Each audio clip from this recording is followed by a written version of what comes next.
Som. 1, 2.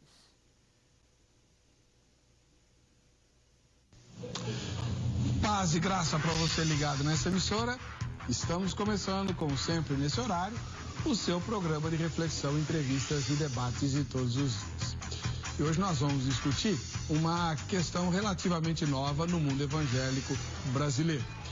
Não é de agora, mas há algum tempo as maiores cidades brasileiras começaram a receber uma novidade em termos de igrejas. São as chamadas igrejas underground ou subterrâneas. É que a palavra subterrânea para os evangélicos remete às igrejas secretas da China e dos países onde o evangelho não é admitido com liberdade, né? Então, resolvemos adotar o termo underground, que é a palavra que se refere aos grupos sociais também vistos como underground. São grupos marginalizados, muito distintos, muito diferentes daquilo que nós, eu e você, normalmente chamamos de pessoas comuns, né? Que vestem roupas mais ou menos comuns, obedecendo um certo ritual social. As igrejas underground têm um público-alvo bastante específico que você vai conhecer na nossa matéria de abertura e ao longo do debate. Pois bem, além das igrejas que têm esse perfil, tem surgido também no Brasil algumas versões da Bíblia voltadas para públicos específicos.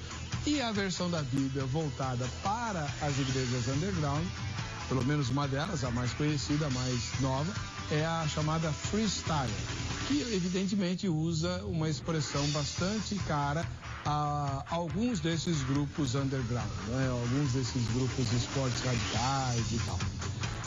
Será que termos igrejas com um formato tão apropriado para essas tribos e versões da Bíblia idem, até que ponto isso faz parte de uma estratégia legítima de alcance missionário, de evangelização, pautando-se, né, no ensinamento do apóstolo Paulo, né, fiz-me louco para os loucos, fraco para os fracos e assim por diante? Ou, na verdade, representa um desejo, talvez secreto ou não confessado, de adaptar o evangelho aos nossos gostos pessoais? É exatamente isso que nós vamos discutir hoje, né? A realidade das igrejas underground é indiscutível, o resultado que elas dão também, né? E o surgimento de versões da Bíblia é um fenômeno que, graças a Deus, está cada vez maior, por várias razões. Algumas delas talvez nem tão espirituais, mas, como diria Paulo, pouco importa, contanto que Jesus seja anunciado, né? Quem vai fazer o julgamento é Deus. Mas se alguém perguntasse para você, né? Olha, meu filho, meu sobrinho, minha neta, enfim, tá lendo a Bíblia freestyle e resolveu frequentar uma igreja underground. Isso é bom ou ruim? O que você diria para essa pessoa? Está no ar? Vejam só.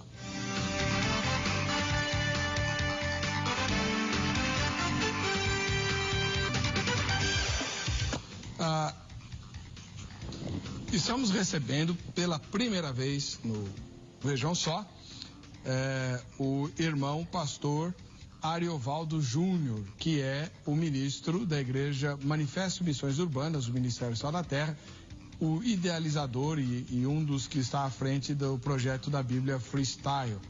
Paz e graça, pastor Ariovaldo, seja bem-vindo. Olá, obrigado pelo convite. O irmão mora em Minas Gerais? Moro em Uberlândia, Minas Gerais. Qual que é o endereço da igreja lá? É Rua Bernardo Guimarães, 478, no centro da cidade. E é uma igreja que a gente pode chamar de underground? Nós viemos do underground. Nós fomos, na verdade, organizados como igreja devido a, antigamente, a gente trabalhar com um projeto de evangelismo com tribos urbanas e com pessoas marginalizadas que a igreja não conseguia alcançar. Quando a gente percebeu que já não era mais um desafio alcançar esse público, mas também as famílias e todos aqueles que orbitavam ao redor daqueles que haviam se convertido, então fomos desafiados a nos organizar. Então hoje nós não podemos dizer que somos uma igreja underground mais. Somos uma igreja alternativa de alguma maneira. mas nós conseguimos evoluir essa estratégia para algo que seja mais amplo e mais parecido com todas as igrejas. Talvez a diferença seja as expressões culturais. O nosso louvor tem uma pegada mais jovem, mais rock, essas coisas. Tá? A linguagem da pregação vai ser uma coisa mais contextualizada, mas no restante é a mesma coisa. Tá, muito bem. E a linguagem da Bíblia freestyle é bem contextualizada. No caso, é até curioso, porque as pessoas acham que eu utilizo ela na própria igreja onde eu pastoreio. Mas eu nunca utilizei. Ela foi feita como um projeto que era bem experimental mesmo e que focava atingir pessoas na internet. O que aconteceu foi que os frutos começaram a ser maiores do que a repercussão negativa, que infelizmente é aquela que ganha a grande mídia, né? Pessoas, por exemplo, no sistema carcerário, que conseguiam decorar páginas da Bíblia nas versões mais convencionais, João Ferreira de Almeida, inteiras, mas não conseguiam entender, de repente começaram a se converter diante de uma paráfrase tão ridícula em expressões tão simples. Outro caso é o caso de clínicas de dependentes químicos também, que começaram a imprimir algumas páginas e depois dando retorno com os testemunhos. E também, surpreendentemente, muitos ateus que disseram que entraram no site para rir um pouco, porque criam que era alguém debochando da palavra de Deus. E aí, quando se surpreenderam com as histórias, resolveram pegar uma Bíblia convencional para conferir, porque queriam saber se eu não havia inventado aquilo, né? E aí depois eu recebi e-mails muito agradáveis, onde essas pessoas diziam: eu não fazia ideia que a Bíblia possuía histórias tão loucas e que Jesus era um cara tão revolucionário assim, como você pintou ali naquela paráfrase. Perfeito. Mais uma vez, obrigado por ter viajado. Ele veio de ônibus, de Uberlândia, até São Paulo, para participar do Vejam Só. Muito grato. Eu que agradeço. Do outro lado, você já conhece nosso parceiro, reverendo Ageu Cirilo de Magalhães Júnior, ministro da Igreja Presbiteriana do Brasil, diretor do seminário José Manuel da Conceição, um dos mais importantes, mais tradicionais seminários do Brasil, né? Que obviamente pertence à Igreja Presbiteriana, e conselheiro do Vejam Só. Seja bem-vindo, reverendo. Paz e graça. Obrigado pela promoção ao conselheiro. A alegria estar aqui mais uma vez. Que Deus abençoe a todos nós. Onde fica a igreja que o senhor pastoreia? Fica na Vila Guarani, ali perto do Jabaquara, Avenida Leonardo da Vinci, 2114. E o seminário? A gente nunca fala do seminário, né? É verdade. O seminário fica ali no Campo Belo, entre o aeroporto e ali a região do Shopping Ibirapuera. Fica na Rua Pascal, 1165. Quantos alunos tem mais ou menos lá? Estamos com 150 alunos atualmente. Tudo homem? Dos 150 tem duas alunas. Que tem chamado missionário. E fazem um curso específico ou curso teológico? Não, fazem um curso normal. Legal. Muito obrigado pela presença mais uma vez do senhor aqui. Vamos assistir a matéria que apresenta o tema de hoje, depois voltaremos com as discussões inerentes a ele no Vejam Só. Você já ouviu falar em igrejas underground? Bíblia freestyle? Underground são igrejas voltadas para um público bem diferenciado dos padrões normais e geralmente são formadas por tribos urbanas como góticos, motoqueiros, entre outras. Para quem não conhece, pode até se assustar pelo visual dessas pessoas, mas saibam que eles também podem sofrer preconceitos dos chamados cristãos, entre aspas, convencionais. E com tantas peculiaridades, os movimentos cristãos que envolvem esse tipo de cultura acabam chamando tanto a atenção da mídia quanto das pessoas em geral. Jesus Cristo é o cara, e São José, pai de Jesus, é um cara muito joia. Pelo menos é assim que os dois são descritos em uma releitura da Bíblia freestyle, que em português significa estilo livre. É mesmo frequente citar-se a polêmica como algo necessário para o avanço do conhecimento nesses campos. Mas em relação às igrejas underground e à Bíblia freestyle, até que ponto estamos adaptando o Evangelho ao nosso gosto? Acompanhe agora o programa Vejam Só. Muito bem, você participa do debate, né, indo para o nosso site, vejamsó.com.br, né? E votando na enquete de hoje. A enquete de hoje é bem direta, né? Você acha errado fazer adaptações bíblicas como a Bíblia freestyle? Se você ainda não sabe direito o que é a Bíblia Freestyle, espera um pouquinho, né? Já a gente vai explicar e tal. E aí você vota. As 3 respostas são as de sempre. Sim, não e não sei. Votou, está concorrendo aos presentes do kit do Resende, que depois a gente mostra para você. Então, começar com o reverendo Ariovaldo Júnior, pastor Ariovaldo Júnior. Não pode chamar de reverendo, não, né?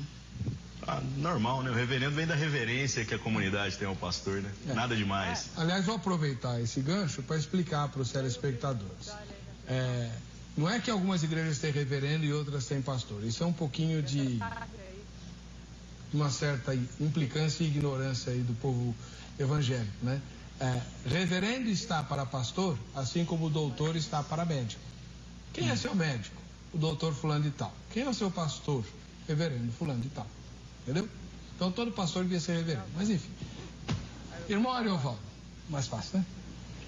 O que significa freestyle? Quais são as tribos que usam essa expressão e por que você adotou na Bíblia? Eu coloquei a expressão freestyle porque era relacionada aos esportes radicais mesmo, onde a gente pensa na ideia de estilo livre. Por exemplo, no motocross a gente vê isso, né? Então, o campeonato freestyle é aquele que faz lá seus malabarismos, faz lá o seu trabalho de uma maneira totalmente diferenciada. E, na verdade, ganha aquele que consegue ser mais criativo na maneira de expressar a sua arte e tudo mais. Eu achei que caberia bem, porque a ideia seria fazer uma paráfrase das Escrituras, onde eu não ficasse preso às formas convencionais que nós temos de traduções e paráfrases das Escrituras. Porque, querendo ou não, a cultura é algo que está sendo moldada em todo o tempo, então paráfrases se tornam necessárias. A ideia da freestyle era poder ter um pouco mais de liberdade poética, talvez, para poder brincar um pouco com a cultura e tentar atingir alguns nichos especificamente. Tanto que cada evangelho é contado, às vezes, de uma maneira diferente, de uma maneira diferenciada, para que a pessoa que estiver lendo possa ter uma noção diferente, da mesma maneira que ela deveria ter ao ler a Escritura, mas às vezes por conta da linguagem ela está tendo dificuldade em ter compreensão daquele texto. Na igreja você usa qual versão? Eu uso o texto convencional, mais comum, João Ferreira de Almeida mesmo, as revista atualizada, revisada e corrigida, e NVI, que é uma versão muito comum. Eu nunca utilizei a Bíblia Freestyle na minha própria igreja. Por quê? Porque não há necessidade. Ela é muito útil em evangelismo, quando a gente trata com pessoas que têm dificuldade com a forma da linguagem bíblica, mas no culto, no geral, eu acho que a ideia da paráfrase é levar a pessoa ao texto integral e não substituir o texto. Quanto tempo existe a freestyle? Desde janeiro de 2013. Ela está ainda sendo escrita, né? Está sendo completado agora o Novo Testamento e aí nós vamos partir para o Antigo Testamento. Então, tem um ano, quase um ano e meio. Você se converteu a Jesus com que idade? Com 16 anos. Em que igreja? Era uma igreja pentecostal, chamava Comunidade Shalom. E, aliás, a ideia até veio daquela época. Porque de fazer a versão da Bíblia? Só que a gente não tinha computador, não tinha conhecimento bíblico, mas foi a minha grande surpresa quando eu me deparei com o texto onde me discipularam e eu falava, é muito engraçado essa maneira que a Bíblia fala, né? Até porque a gente não tinha as versões mais usadas hoje, né? A NVI não existia, a NTLH não existia, e essas paráfrases como a mensagem, essas outras também não. Então, não tinha muitas opções. No máximo tinha a Bíblia Viva. Mas não era muito popular. Não, né? Muita gente nem conhece até hoje, né? E qual outra paráfrase? Talvez não me lembro. Algumas cartas do Novo Testamento que eram cartas para igrejas vivas, que era do Philips. Não conheço. Nessa época que eu me lembro das paráfrases eram essas. Tá bom, obrigado. Depois tem mais pergunta para você. O reverendo Ageu Cirilo Magalhães Júnior é um ministro da Igreja Presbiteriana, uma das mais solenes do Brasil, né? Verdade. E dirige um seminário. Há quantos anos o senhor já está no seminário, na direção? Estou lá desde 2007. Então já vão aí 7, 8 anos. Acho que é o 8º ano esse. Comandando professores e estudantes que um dia virão a ser pastores da igreja presbiteriana. Né? Como é que o senhor vê as igrejas underground e também iniciativas com a Bíblia Freestyle? Olha, quanto às igrejas underground, Eu penso que a maior dificuldade dos protestantes de igrejas históricas é acompanhar pela história que no passado, quando alguém se convertia, ele acabava tendo uma mudança até na imagem, né? Então, o indivíduo que era de algum gueto, de alguma gangue, ele acabava se convertendo e nos anos 70, nos anos 80, ele mudava o vestuário até. Hoje, pensando no tema, eu me lembrava da história lá daquele pastor, o Wilkerson, que escreveu A Cruz e o Punhal, tá? Um livro que mostra um pastor da Assembleia de Deus, super tradicional, que começou a evangelizar menores infratores. Ele acompanhou um julgamento de jovens que haviam cometido crimes e o seu coração se compadeceu daqueles jovens e ele decidiu evangelizá-los, sofreu ameaças de morte, mas o fato é que houve conversão naqueles jovens e eles imediatamente tiveram uma transformação na vida deles, mudaram linguajar, mudaram a forma de viver, mudaram roupas. Então, a igreja evangélica está acostumada com esse esquema de as pessoas se converterem e, de fato, ser uma novidade de vida. Então, o que nos estranha um pouco nas igrejas underground, e eu acredito que há conversão lá, não há dúvida, mas o que estranha um pouco é as pessoas continuarem com a mesma linguagem e o mesmo modo de se vestir, que muitas vezes é um modo que no passado sem Cristo era uma razão de se autoafirmar, ou era um tipo de traje para impor algum tipo de respeito, né, pela forma agressiva. E sendo agora de Cristo, eles não precisariam mais portar trajes que tivessem alguma intenção de afirmação ou de mostrar algum tipo de agressividade. Então, o que nós sempre vemos na igreja evangélica é uma transformação total, até das roupas, dos costumes. Por isso que esse tipo de igreja, embora nós achemos que há conversão, não vamos duvidar disso, mas nós não concordamos um pouco com o estilo, tá? E sobre a Bíblia Freestyle, eu achei bem interessante a explicação do pastor. Eu acho que paráfrases, de fato, ajudam aquele que não está acostumado com as linguagens nossas. Mas o grande problema que nós temos visto na Bíblia Freestyle é o uso de palavrões, né? Como o pastor depois, como ele deve estar cansado de ouvir falar. Não, eu não posso falar os palavrões aqui, mas tem palavrão na Freestyle? Não, tem expressões de uso comum nos dias de hoje que as pessoas acabam se escandalizando. Por exemplo, quando você usa uma expressão mais chula para falar prostituta, aí todo mundo se escandaliza. E é engraçado que quando você vai fazer um trabalho com as prostitutas, é assim que elas chamam umas às outras, né? Então não é um escândalo para quem é alcançado pelo texto. É um escândalo para o evangélico que está lá dentro da igreja. Mas você fez isso de propósito? Sim, funciona. Ele Mas precisaria usar palavrão? Não, não é um palavrão, é uma expressão, então, tá bom. Uma expressão comum. Deixa eu te perguntar, não vai dizer nenhum, mas deixa eu te perguntar. O que você chama de palavrão que você não usaria em lugar nenhum? Uma expressão que tivesse cunho sexual, que fosse agressiva, irônica, eu acho que tudo isso seria muito descabido. Então há muitos palavrões na língua portuguesa, não há dúvida. Mas há muitas coisas que o conceito de palavrão vai sendo relativizado de acordo com a cultura do lugar, né? Tá. Fora essa questão dos palavrões que depois a gente vai explorar. Então, ok. Então depois a gente volta aos palavrões. Eu acho o seguinte, nós viemos de uma tradição também, o pastor, eu queria que fez teologia, né? Pastor fez teologia. Tem uma escola mais interna nossa, né? Não é no formato de seminário. Você estudou teologia em algum lugar? Estudei depois como autodidata. Ok. Então, na tradição da teologia, nós vemos o critério e a reverência com que a Bíblia é traduzida. O critério chegava a tanto que havia copistas no Antigo Testamento que quando eles iam copiar uma página da Bíblia, um rolo, um papiro para outro papiro, eles contavam os caracteres e aí nas margens, nas massoras, eram os massoretas, eles escreviam lá, por exemplo, 270 caracteres. Pegavam um papiro novo e começavam a copiar.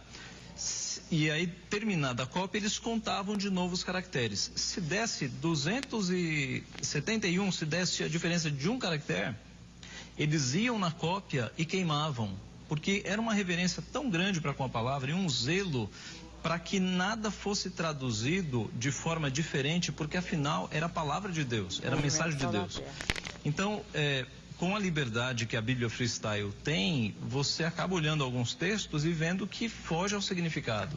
Mas não é só essa paráfrase que faz isso. Sim, e eu creio que qualquer outra paráfrase que fuja ao significado do que está escrito na Bíblia, ela não pode ser considerada a palavra de Deus, porque a palavra de Deus é a mensagem de Deus para a humanidade e nós cremos que as palavras usadas no original foram inspiradas por Deus. Então, se eu tenho traduções que se afastam das palavras inspiradas, como considerar a palavra de Deus? Veja só, Paulo escrevendo aos Gálatas, se eu não me engano 3:23, ele vai usar um argumento quanto à profecia de Abraão, mostrando que Cristo cumpre a profecia de Abraão, naquela questão da descendência ou descendentes, e Paulo está se baseando numa letra do Antigo Testamento.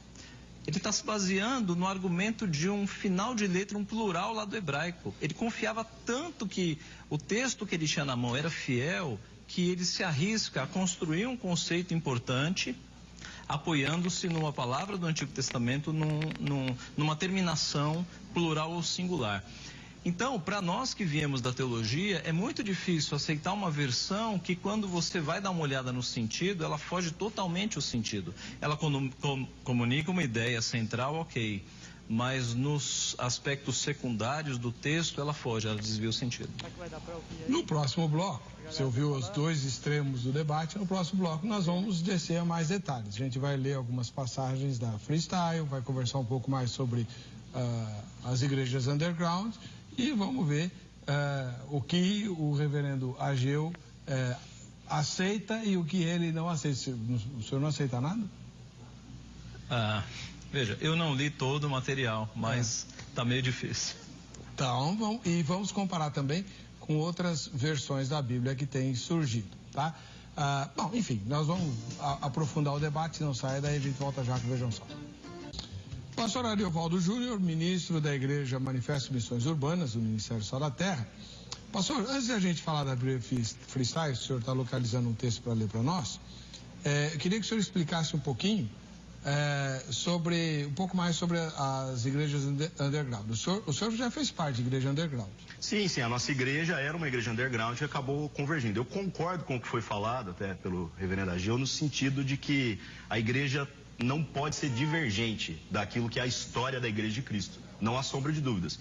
A igreja underground, que não promove uma transformação no sentido de fazer essa convergência, não enxergar o outro como irmão e não mudar, inclusive, externamente. Agora, o problema é qual o padrão, né? Essa é a discussão. Mas se não houver essa convergência, então nós estamos falando de uma seita. Porque eles se tornam uma resposta violenta e diametralmente oposta àquele sistema que eles disseram que não os aceitava. Então, eu também não concordo com esse tipo de igreja. Agora, existe um movimento legítimo, que são aqueles que estão caminhando no outro sentido. Então, a minha igreja fez parte desse movimento todo e muitas outras pelo Brasil e pelo mundo. A ideia é que haja uma convergência. Quando que a gente encontrou essa convergência? Quando começaram a se converter os familiares das pessoas que eram alcançadas através das tribos urbanas. O que adianta eu ter um maluco que se veste todo de preto e é tatuado e usa piercings e vai no culto, mas a avó dele se converte e a nossa pregação do evangelho não alcança ela? Então, nós temos que flexionar a nossa cultura. De certa maneira, o movimento underground é um movimento descartável, assim como tantos movimentos de cultura e de contracultura na igreja. O desafio das igrejas underground é fazer com que as igrejas históricas ou tradicionais, as igrejas mais enraizadas nas velhas formas, caminhem na direção das igrejas mais alternativas, mas que as alternativas também caminhem na direção dessas igrejas históricas, para que a gente possa, na verdade, num futuro muito próximo, dizer que não há mais essa separação. Então, hoje, se você for olhar para boa parte dessas igrejas que trabalharam os processos da maneira correta, elas não estão mais dessa maneira desligadas do processo da história da igreja. Que tribos seriam essas que fazem parte? Por exemplo, você é de que tribo? Então, isso não é uma expressão até que não faz sentido mais hoje no Brasil. Porque tribos urbanas foi uma realidade dos anos 90. Não tem mais? Não, mas a igreja é assim mesmo, ela sempre pega um negócio com 10 ou 20 anos de atraso. Estamos atrasados mesmo. Estamos. Olha só, nos anos 50 a igreja não aceitou o rock. Aí nos anos 80 foi aceitar, no Brasil nos 90. Nos anos 70 a igreja não aceitou os hippies. Certo. Nos 60 nem pensar. Nos anos 80 a gente falava que videogame ia afastar os jovens de Deus. Nos anos 90 a gente dizia que a música eletrônica era a nova era. Eu perdi anos da minha vida ouvindo porcarias de pregação sobre nova era. Aí virou a tal da nova era no final da década, e aí? Aí a gente percebeu que agora o velho ensino reformado é mais do que suficiente, que todas as besteiras que a gente correu atrás, a gente estava enganado.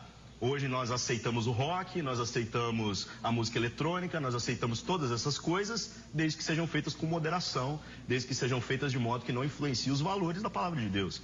Então, quer dizer, a igreja nunca fez um pronunciamento oficial, mas ela assumiu com a assimilação de todas as culturas que ela rejeitou no primeiro momento, que ela estava errada, que os referenciais são referenciais que não são absolutos. Por exemplo, o que é a forma do cristão se vestir? É um modelo centenário. É um modelo secular, tem um século. Porque se Paulo fosse teletransportado no tempo e visse as nossas igrejas com as nossas roupas, ele ficaria escandalizado. Se ele visse a nossa liturgia, o nosso modelo de escola grega, onde um cara tem um microfone e o resto fica sentado em cadeiras, olhando um para a nuca do outro assistindo, ele ficaria profundamente escandalizado. Quer dizer, isso que nós construímos como igreja é ruim? Não, de forma alguma. Isso serve a um determinado modelo cultural, serve a um determinado público. Então, como essas igrejas estão frutificando e não estão negociando os valores da palavra de Deus, eu não creio, então, que o modelo da igreja histórica, com a sua liturgia, com a sua forma, seja ruim de forma nenhuma. Mas eu também não creio que esse modelo seja absoluto. A reforma tratou muito de aspectos doutrinários, mas deixou todos os aspectos eclesiológicos de lado. Querendo ou não, os cultos são uma missa um pouquinho melhorada. Credo, pastor. Não tem sacrifício de Jesus no culto. A missa tem. Não é, reverendo? Eu diria o seguinte, de fato não há, a Bíblia não diz que a gente tem que usar calça comprida, gravata, nada disso, né? A Bíblia não entra. A questão do vestuário é uma questão cultural, né? Como o pastor falou, se Paulo fosse trazido para os nossos dias, ele levaria um choque com as nossas roupas. Agora, há princípio na Bíblia que nos ajuda a caminhar nessa área. Por exemplo, a lei do amor, a lei de Paulo. Se eu comer carne escandaliza meu irmão, eu não comerei carne. Então, se aparece agora uma nova turma usando uma roupa, algum tipo de adereço que causa escândalo no meio evangélico, a Bíblia me mostra que por amor àquelas consciências mais fracas, eu tenho que me abster. E o exemplo que Paulo usa é o exemplo da carne. Se eu comer carne escandaliza meu irmão, eu não comerei carne. É lógico que o contexto ali tinha a ver com carnes que estavam sendo sacrificadas, e o resto das carnes sacrificadas ia para o mercado e as pessoas compravam a carne no mercado. Então, Paulo, e aí a pergunta dos crentes, a gente pode comer essa carne que outrora foi sacrificada a ídolos? E Paulo dizia, é certo que só há um Deus e que tudo recebido com ação de graças é santificado. Pode comer, mas se o teu irmão vendo você comer essa carne se escandaliza, por amor à consciência do teu irmão você não come. Então eu acho que aplicado esse assunto, eu concordo que a cultura ela vai se amoldando, mas eu não seria tão duro com relação às igrejas mais históricas, porque muitas dessas tribos e dessas roupas que chegam e que geralmente são para chocar, elas chocam de fato, né? Então, isso é complicado. E quanto à questão do culto e da eclesiologia, a reforma, ela tem um princípio que é muito caro, que é o... A igreja reformada sempre se reforma. Princípio regulador do culto. Princípio regulador do culto. Que prevê que num culto você tem que ter todos os elementos baseados na palavra de Deus. É certo que há ocasiões e circunstâncias. A Bíblia não diz qual deve ser o formato do templo, mas o templo pode ter formatos arquitetônicos com princípios bíblicos.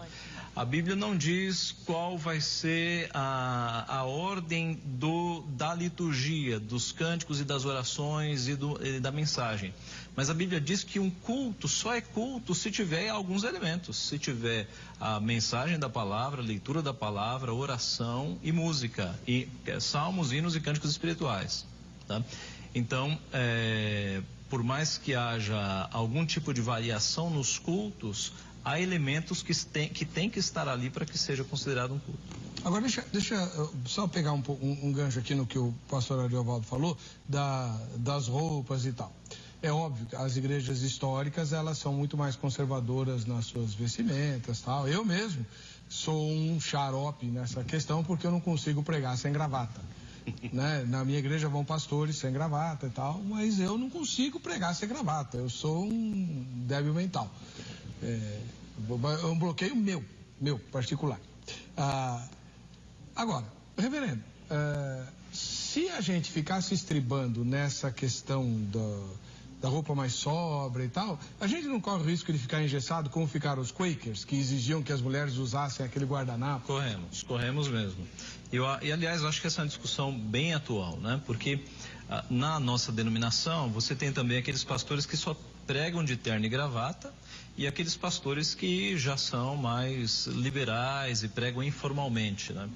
Se nós recuássemos 50 anos atrás, o figurino era outro também, era colete, era o terno, né, as 3 peças e até um chapéu em alguns casos. O que regula o tipo de roupa no culto? O que regula são os princípios bíblicos. Se você entende que o culto é a coisa mais importante da sua vida, que o encontro com Deus é um momento sublime, que o momento em que o corpo de Cristo se reúne, uma Assembleia Santa, é um alto momento valorizado, você vai passar isso para o vestuário, porque o vestuário não é neutro. Eu não vou para um casamento ser testemunha de um casamento de bermuda e camiseta. Por quê? A importância do momento. Eu não vou para uma formatura imagine que eu vou me formar amanhã numa faculdade. Eu não vou vestir uma camisa de manga e uma calça jeans para me formar, eu vou ter lá um traje especial. Então, momentos importantes requerem trajes importantes. Isso é variável. Hoje é o terno e a gravata.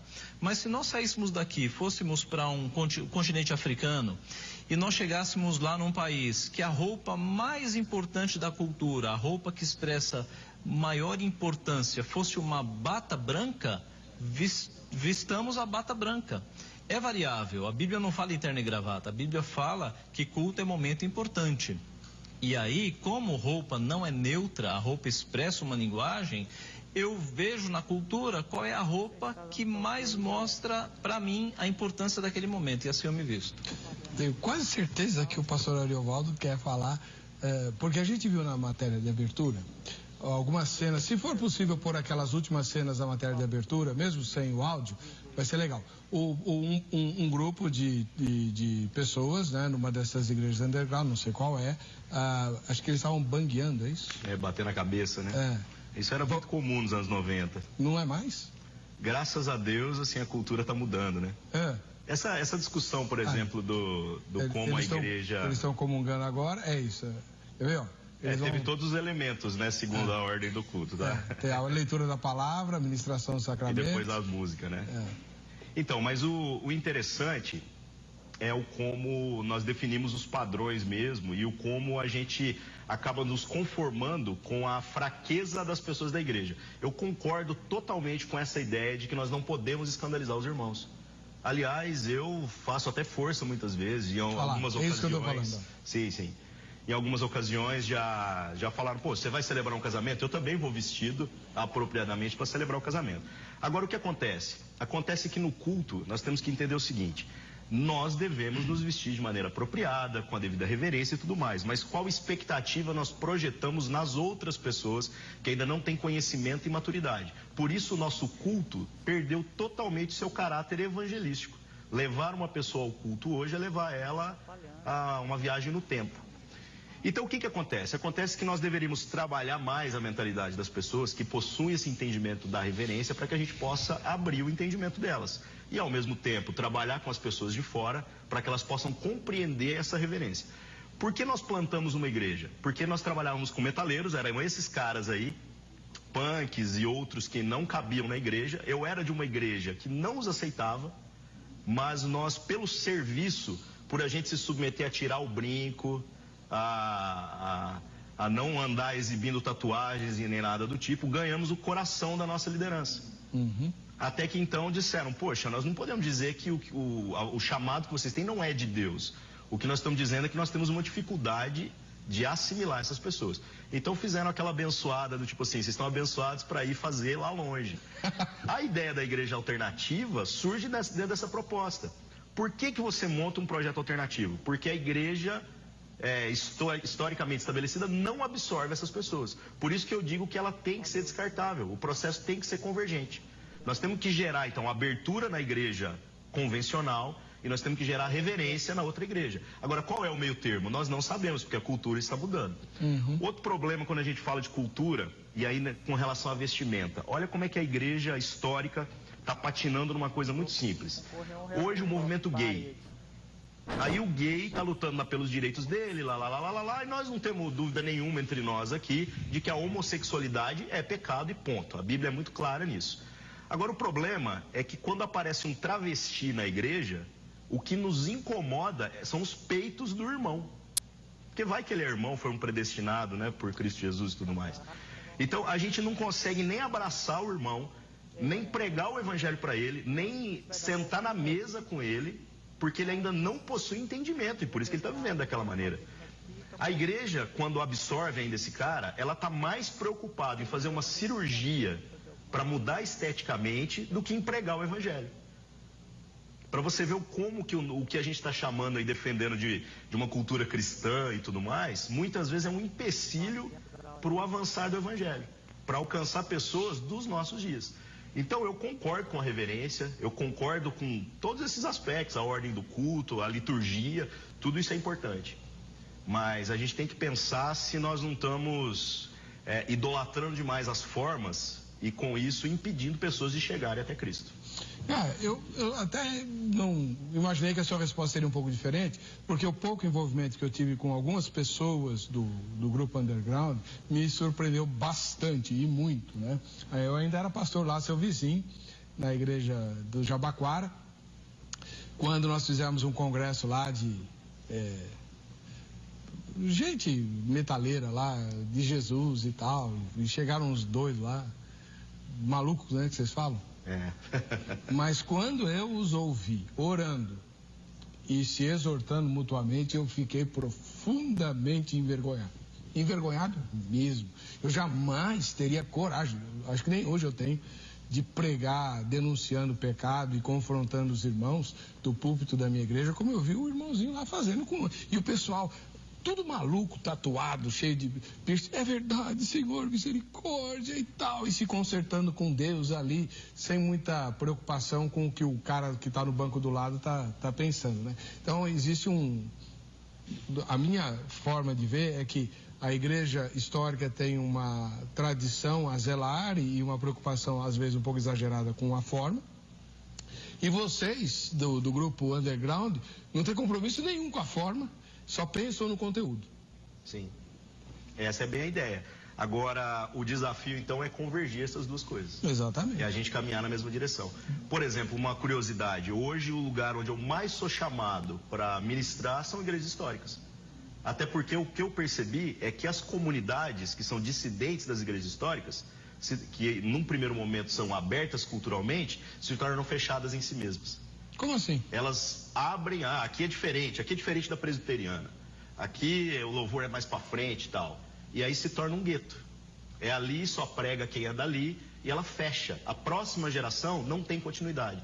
Agora, as igrejas históricas, com todas as dificuldades que elas enfrentam, elas são aquelas que estão procurando os missionários que trabalham com os marginalizados, que trabalham com os travestis, com os moradores de rua, que trabalham com as tribos urbanas, para poder dar treinamento para que eles possam, a partir do referencial histórico da igreja, começar a desempenhar missão em lugares que ela não chegava. Agora eu acho, pastor, que o que pode colaborar com essa convergência é a igreja evangélica brasileira entender de uma vez por todas que evangelismo se faz na rua. Porque muitas igrejas hoje fazem o seguinte, fazem o esquema ratoeira. A gente vai fazer aqui um ambiente agradável para o de fora. E, aliás, nos Estados Unidos, isso é um movimento que há 10 anos atrás estava em voga lá e agora chegou agora, né? Tudo é assim, né? A gente tem o macaquinho aqui, é sempre atrasado, né? As igrejas seeker sensitive, sensíveis aos que buscam. Então, o que eles fazem?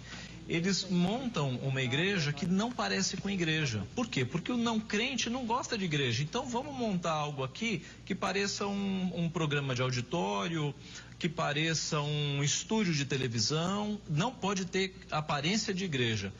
mas é uma ingenuidade, porque o indivíduo entra, dá uma olhada, na primeira leitura da Bíblia ele fala, é uma igreja, é uma igreja. Então, é um equívoco a gente montar uma igreja parecida com os do mundo e ficar lá esperando a pessoa vir na igreja. Cristo mandou nós pregarmos lá fora, ide por todo mundo. Então, eu sou muito partidário de grupos nos lares, de discipulado nas casas, porque quando você alcança a pessoa fora da igreja e ela crê em Cristo lá, quando ela entra na sua igreja, ela pouco está se importando se tem cara de igreja, porque ela já foi discipulada, já foi trabalhada. Mas essa foi a nossa experiência como movimento alternativo. Porque a gente trabalhou 7 anos nas ruas e não éramos igreja, né? A gente fazia parte dessa igreja que não aceitava. Quando algumas conversões começaram a acontecer, e conversões genuínas, a gente tinha que vacinar a pessoa. Dizia assim, nós vamos te levar no culto, porque o cara queria congregar, ele amava Jesus, ele queria o discipulado, ele queria tudo aquilo, mas havia um pacote de rejeição que vinha junto. A gente vacinou essas pessoas, dizendo assim, quando a gente chegar lá, e aquele irmãozinho virar a cara para você, você tem que entender que ele ainda não entendeu as coisas do evangelho como você entendeu. É até duro falar isso, né? Porque eu tô dizendo, tô dando mais moral pro cara que é novo convertido do que às vezes pra pessoa. Só que surpreendentemente, assim como Deus trabalha, levamos punks pra igreja. Aí o cara chega com um moicano, aquela coisa escandalosa, né? E aí de repente vem uma senhorazinha, aquela do coque, que é a mais espiritual, da oração, e vem e abraça essa pessoa. Então, a gente também não pode julgar a igreja pelo todo, porque às vezes uma pessoa vai lá e marca a vida dessa pessoa para todo sempre. Mas eu concordo, os grupos caseiros, os trabalhos fora da igreja, que sejam a partir do relacionamento, são sempre a melhor maneira, porque depois a forma do culto pouco importa. Essa é a grande questão. Tá. Vamos passar para a Bíblia Freestyle? Você selecionou o trecho? Sim, posso pegar qualquer texto aleatório aqui. Eu peguei o último capítulo que foi publicado, que é um trecho de Gálatas 5. Não tem nenhum palavrão não, né, irmão? Acho que não. Acha? Não preparei nada. Vê lá, hein? Posso ler? Vamos lá, Gálatas 5. Vocês são livres, Cristo os libertou. Permaneçam firmes e não deixe que normas impostas por homens venham de novo aprisionar vocês. Manos, quem está dizendo essas coisas para vocês sou eu, Paulo. Portanto, se você quer passar a faca no seu prepúcio, vá em frente, maluco. De Cristo vocês não vão tirar nenhum proveito por isso. Mas se o cabra é macho o suficiente para deixar que outro passe a faca, que viva então todas as consequências disso. No entanto, quero deixar claro que se vocês adotaram esse tipo de vida, escolheram que não querem viver da graça, que vivam em desgraça. Porque em Cristo só tem valor a fé que é operada pelo amor. Passar a faca no prepúcio é circuncisão? É. Agora, falar circuncisão para um adolescente hoje... Até na nossa igreja é um problema. Se o Fora jactância e outras palavras que nós usamos. Não resta a menor dúvida. Se o sujeito não frequentar a escola dominical desde pequeno, ele vai ter dificuldade para entender, porque a Bíblia em português foi traduzida no século XVII, né? Com todos esses aparatos e tal. João Ferreira de Almeida se preocupava com a Bíblia lida em público, então ele queria um som gostoso de ser ouvido e por aí vai.